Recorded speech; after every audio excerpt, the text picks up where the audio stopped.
Assalamualaikum warahmatullahi wabarakatuh. Ini lanjutan yang video yang tadi ya, yang kronologisnya. Just ini part 2-nya. Part 2-nya itu tentang saya baru datang ketemu sama pasien saya. Gimana keadaannya, gimana posisinya. Tuh. Tapi sebelum saya cerita, sebelum kalian tonton video saya minta tolong like, komen, dan subscribe-nya dan share ke media sosial kalian. Terima kasih yang udah subscribe, terima kasih yang belum subscribe, tolong di subscribe. Subscribe itu gratis. Ya, kita lanjut ke part 2 ya, kronologisnya. Saya baru datang ke sini dan melihat pasien saya yang sampai saya drop. Saya pingsan sendiri lihat pasien, saking apanya. Nah, singkat cerita ya. Pas aku datang ke sini itu posisi saya 2 hari 2 malam saya nggak tidur dari pesawat. Nah, udah ada nggak tidur, udah bolak-balik medikal segala macem. Intinya lah, yang pengalaman di Taiwan pasti tahu lah gimana kalau baru masuk sini. Ya, bagaimana Kak baru pertama masuk Taiwan itu gimana rasanya, dari keluar dari airport ke penampungan sampai ke medikalan sampai dijemput sampai agent, itu pasti udah tahu ngerasanya gimana, susah dan ya Allah sungguh sakit kalau udah diceritain. Ya, singkat cerita pokoknya aku diantarin sama agent itu aku nunggu dari agent itu jam asar, jam berapa ya, sekitar jam 5 jam 4-an aku udah di tempat agent. Nah, di situ aku posisinya udah banget drop karena 2 hari 2 malam aku nggak tidur. Soalnya aku kalau di pesawat aku nggak bisa tidur. Nah, di situ kata agentku itu ngomong gini, kamu nggak ada yang nganterin gitu, kamu dianterin besok. Ya udah kan, berarti aku bisa istirahat di situ semalaman. Dan ternyata setelah aku makan malam jam 6-an, aku makannya nggak habis karena pikiran baru nyampe, pikiran anak, pikiran keluarga. Jadi aku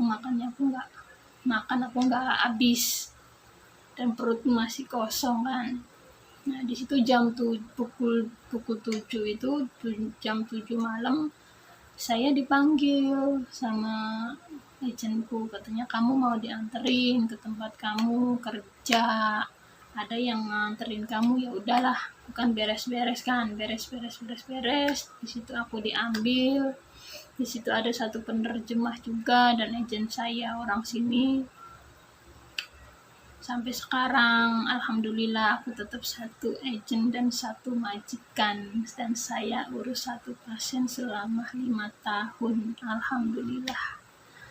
Dan agentku juga nggak ada omongan, nggak ada apa, alhamdulillah baik juga. Nah, di situ singkat cerita kita naik mobil, ngobrol apa kan. Nah, tak kirain saya tuh aku dibawa ke rumah majikan, dan ternyata itu orang aku baru nyampe sini ya, jadi agak katrok gitu loh. Agak katrok meskipun aku udah Arab, tapi kan beda, suasana kotanya tuh beda. Nah, di situ pas waktu di depan parkiran aku nanya, guys, gini, kok ini tempatnya kok bagus, gedung gitu kan, kok tempatnya bagus. Tak kirain aku tuh pikirannya traveling kayak kok aku ditempatkan kayak di hotel, aku kok takut dijual gitu loh. Nah, di situ aku tanya sama penerjemahnya, ini tempat apa gitu kan, inilah tempat kamu nanti kerjanya. Kok tempatnya kok gedung, kok bagus banget, nggak bukannya di rumah. Nah, terus udah nanti aja katanya, kamu sambil jalan ambil tasmu segala macam, barang-barangmu kita bawa. Nah, di sambil jalan itu sambil masuk naik lift, dan dia posisinya ada di kamar tingkat 14 di situ. Naik lift lagi, lift ya, lift atau lift lah itu ceritanya. Maklum guys, wong deso. Nah di situ aku nanya, kok aku di bawah kayak hotel, kok tempatnya bagus banget, emang pasienku kayak gini tempatnya di hotel? Terus dia cerita, ini tuh bukan hotel katanya Nur, katanya, ini tuh rumah sakit katanya. Oh, aku ketawa kan, aku udah pikirannya kemana-mana, takut saya dijual atau apa, kok tempatnya bagus gitu loh. Nah udah, singkat cerita udah nyampe kamar pasien saya, dan di situ pertama kali aku ngeliat majikan, kayaknya oh ini majikan aku kok masih muda gitu ya, masih muda cantik. Terus aku belum lihat pasien saya, kan dia kan nyamperin kita di depan ruang kamarnya gitu loh. Jadi terus ya udahlah, masuk bismillah gitu loh, ketemu sama pasien berarti. Tapi aku udah pikirannya udah kemana-mana, oh pasienku masih di rumah sakit, apa baru sakit atau baru gimana gitu ya. Kan di surat jobnya kan cuman apa, pasienmu umur sekian dan kecelakaan gini kan udah ada di situ sebelum berangkat juga. Dan ternyata kok di rumah sakit gitu loh. Apa pasienku itu baru kecelakaan atau apa? Mikirnya udah kemana-mana ya, orang udah panik lah, pokoknya udah panik banget. Nah di situ masuklah kamarnya dia, dan pertama kali buka langsek kan di rumah sakit kan satu kamar ada yang 4 orang, 2 orang, 1 orang ya. 1 orang kan kalau berarti kan ruangan khusus. Nah di situ ada 3 orang. 3 orang itu pasien Taiwan semua, tapi pembantunya itu orang Indonesia.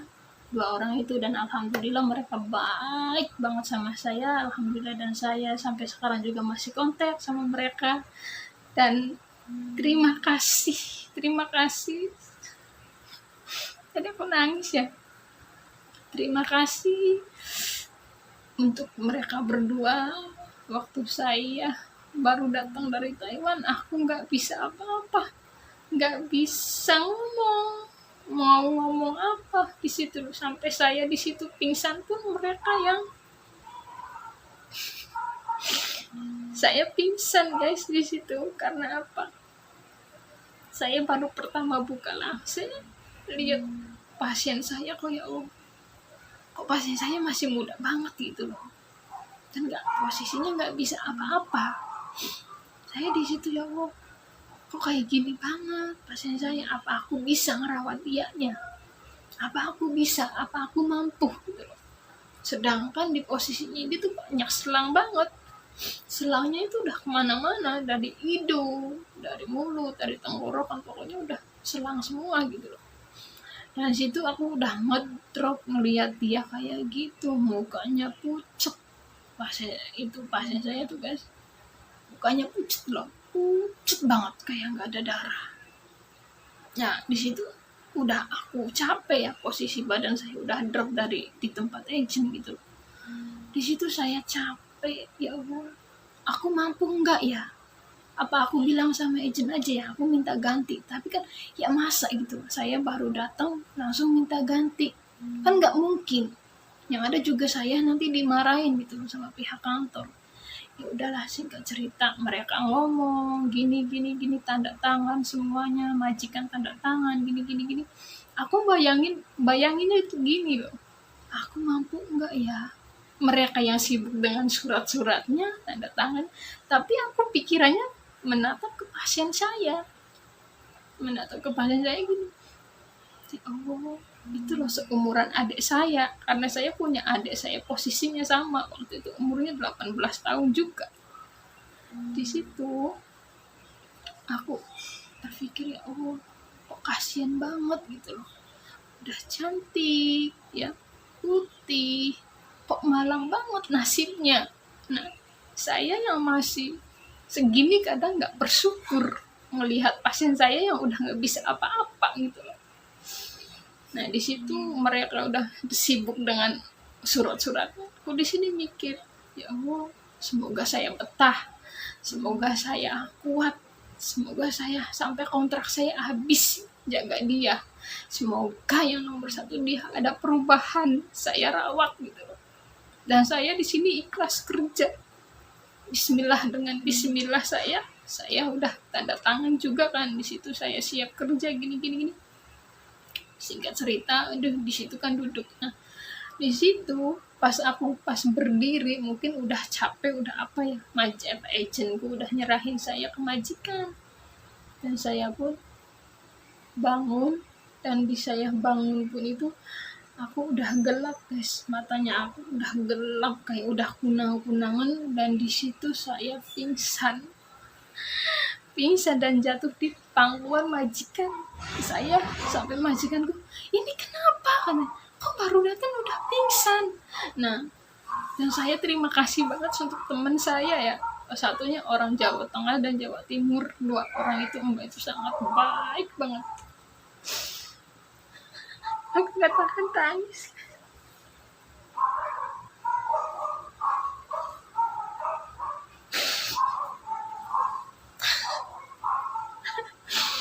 Aku kalau udah cerita kayak gini gak bisa bayangin. Kuat.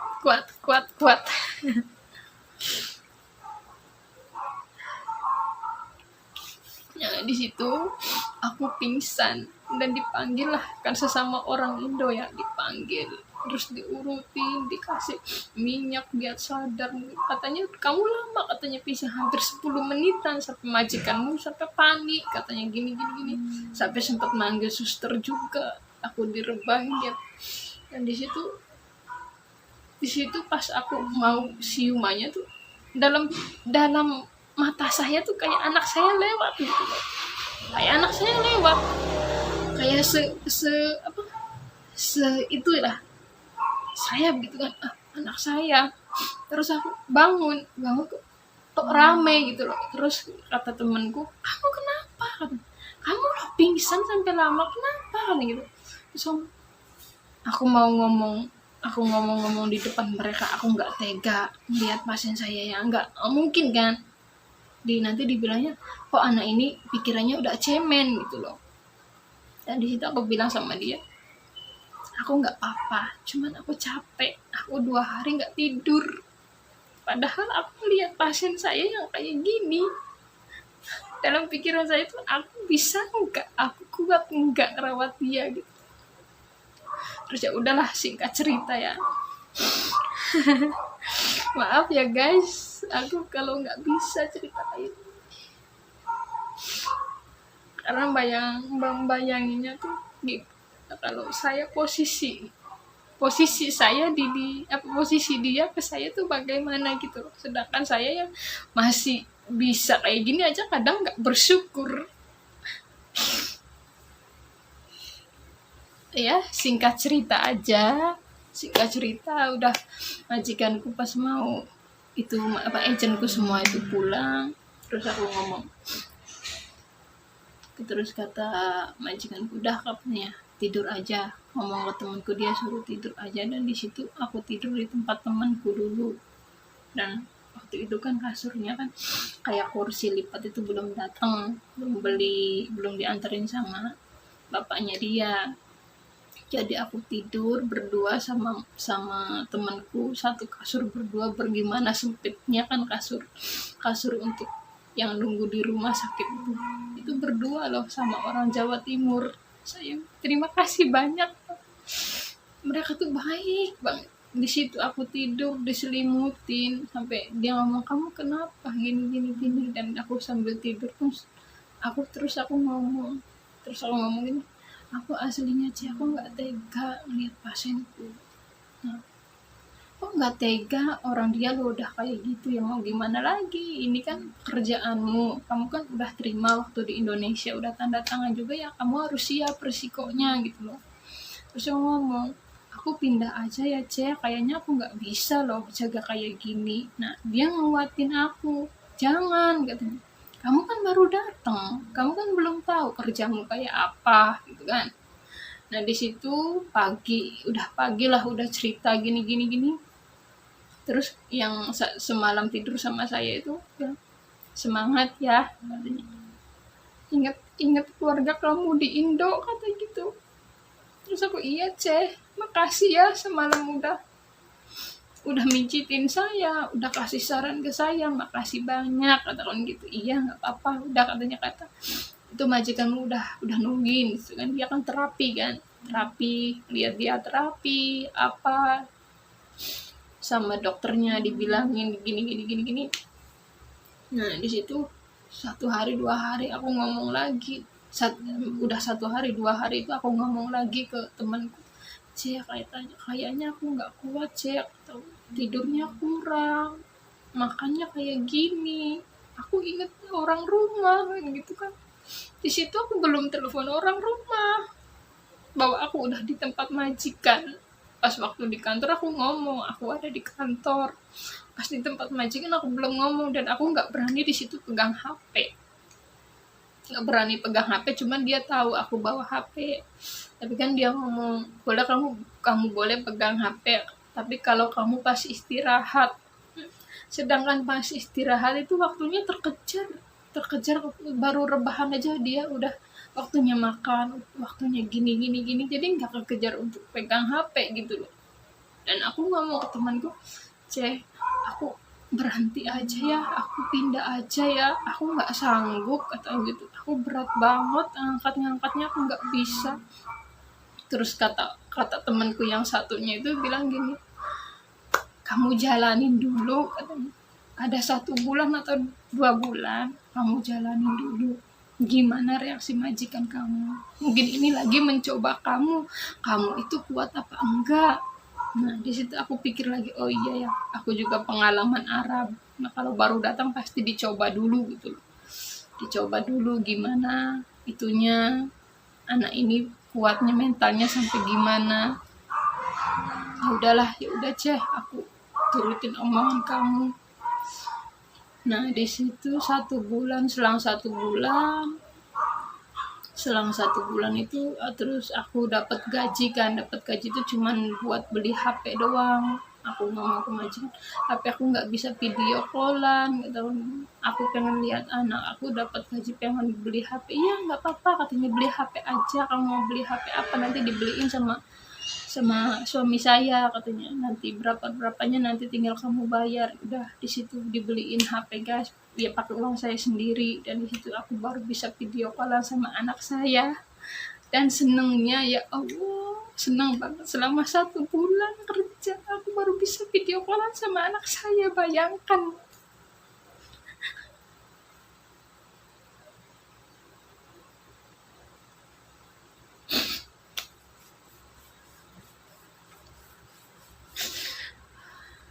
1 bulan saya baru bisa ngeliat anak lewat layar HP. Tiap harinya paling aku telepon lewat suara, karena HP aku tuh nggak bawa HP yang bagus. Aku bawa HP yang nggak bisa video callan, cuman bisa telepon doang.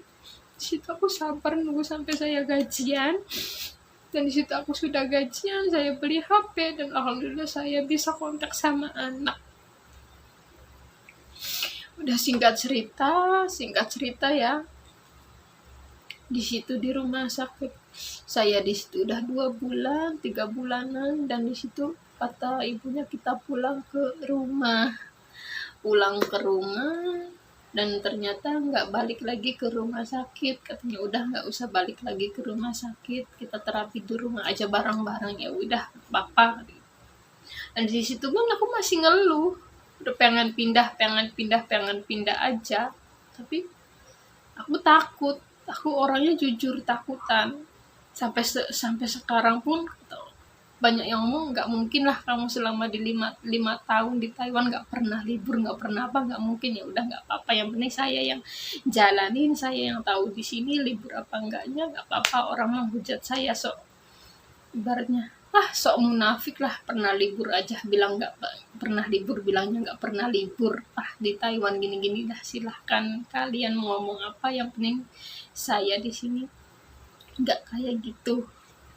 Nah singkat cerita ya, kita pulang ke rumah, di terapi bareng sama majikan. sampai ibaratnya 1 tahun.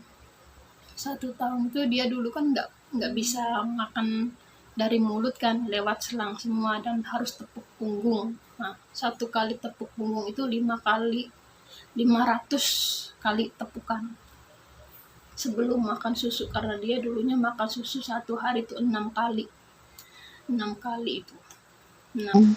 Baru di situ disedot tahap kan, disedot tahap terus baru dikasih susu.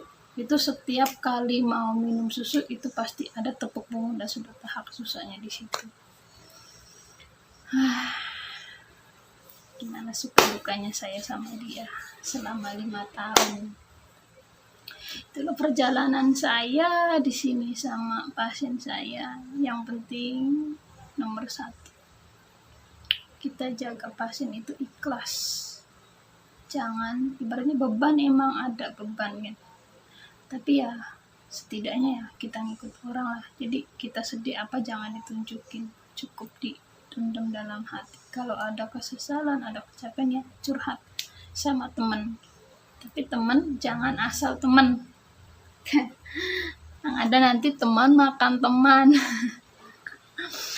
Ya, itu perjalanan saya sama Inces, sama pasien saya selama 5 tahun. Dan sekarang alhamdulillah tak jaga sama saya itu, dia 1 tahun tak jaga sama saya ada perubahan. Dia bisa makan pelan-pelan dari mulut, dia bisa minum pelan-pelan dari mulut, kakinya bisa digerakin, tangannya bisa digerakin. Kalau saya ngomong suruh angkat tangannya, dia ngerti angkat tangannya. Kalau saya ngomong kakinya dilurusin, dia dilurusin.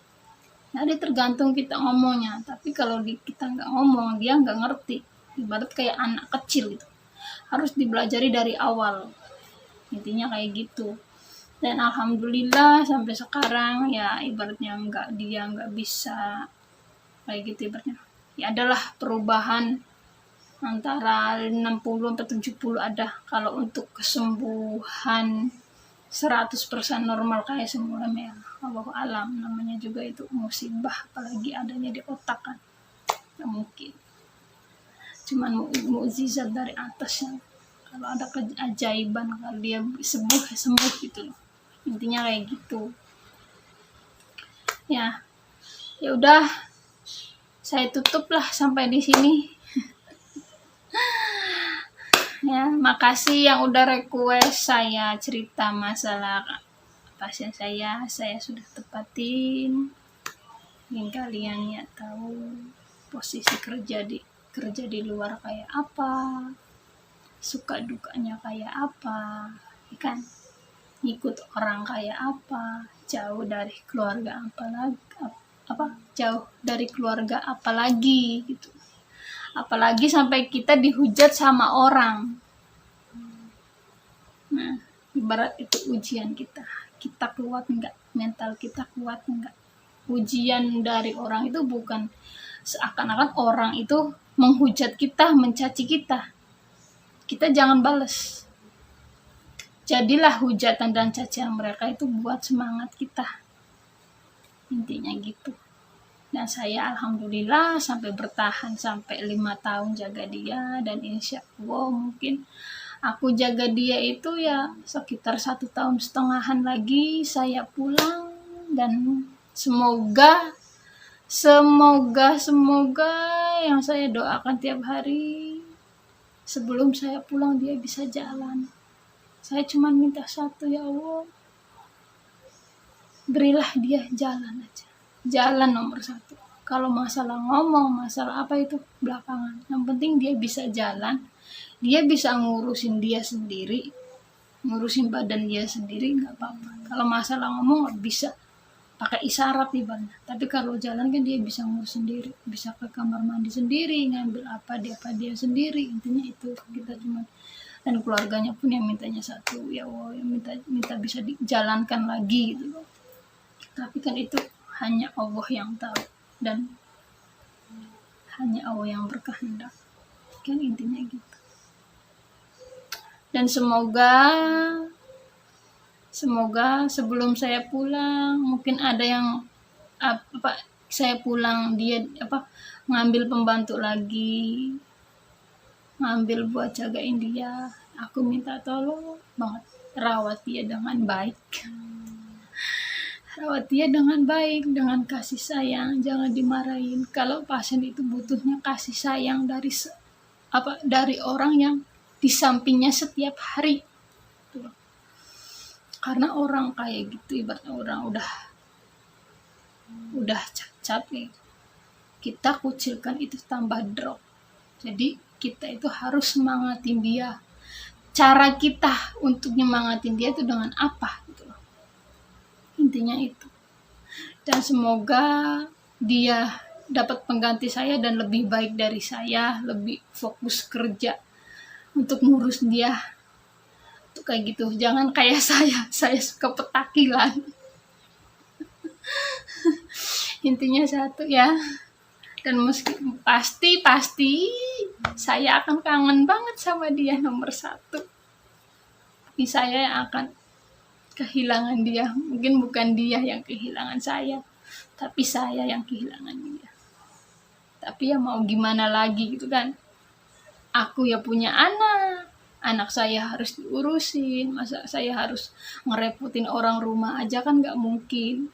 Sedangkan waktu nggak sebentar, 5 tahun sampai saya pulang 6 tahun, masa saya akan di sini aja. Kalau saya nggak punya tanggungan di rumah nggak apa-apa, saya sendiri punya anak. Kalau saya bisa, saya bisa untuk jaga dia seterusnya. Tapi di sisi lain anak saya membutuhkan saya. Gitu kan gitu. Ya moga aja ada keajaiban. Dia bisa sembuh. Meskipun nggak normal 100%, intinya dia bisa ngurus badan dia sendiri. Kita tutup. Cerita saya udah sampai sini. Dan untuk semuanya yang masih sehat, tolong gunakan hidup kita sebisa mungkin, sebaik mungkin. Kalau udah kayak dia, kayak pasien saya itu mau apa lagi? Boro-boro untuk berbakti ke orang tua, kan? Ngurus badannya sendiri aja orang lain yang ngurus. Artinya gitu guys. Bersyukur yang masih normal. Bersyukur yang masih ibaratnya bisa aktivitas meskipun nggak sepenuhnya bisa. Tapi bersyukur. Ya, udah saya tutup sampai di sini cerita saya. Nanti saya mewek lagi. Aku orangnya mewek kan guys. Nggak bisa nahan. Udah saya tutup sampai sini. Makasih. Ini cerita saya yang saya tahu dari majikan. Selebihnya saya nggak tahu. Karena aku cerita gini karena banyak banget yang request ceritanya dia dan pengalaman kerja saya di sini ya. Makasih untuk semuanya. Jangan lupa tonton video saya. Jangan lupa subscribe, like, comment, and share ke media sosial kalian sebanyak-banyaknya. Subscribe itu gratis guys, nggak dipungut biaya. Tinggal pencet loncengnya ya. Makasih untuk semuanya. Sehat selalu. Salam dari saya. Saya pribadi mohon maaf. Mungkin ada salah kata yang saya ucapkan, ada perilaku saya yang nggak mengenakan, atau kata-kata saya yang nggak sopan. Saya minta maaf pribadi. Saya sendiri, nama saya Nur, asli Wong Indramayu, Wong Reang. Saya kerja di sini udah 5 tahun. Bentar lagi saya pulang. Semoga penggantinya saya semoga lebih baik lagi dan lebih telaten lagi menjaganya. Makasih. Ya, saya tutup sampai di sini. Assalamualaikum warahmatullahi wabarakatuh. Bye bye.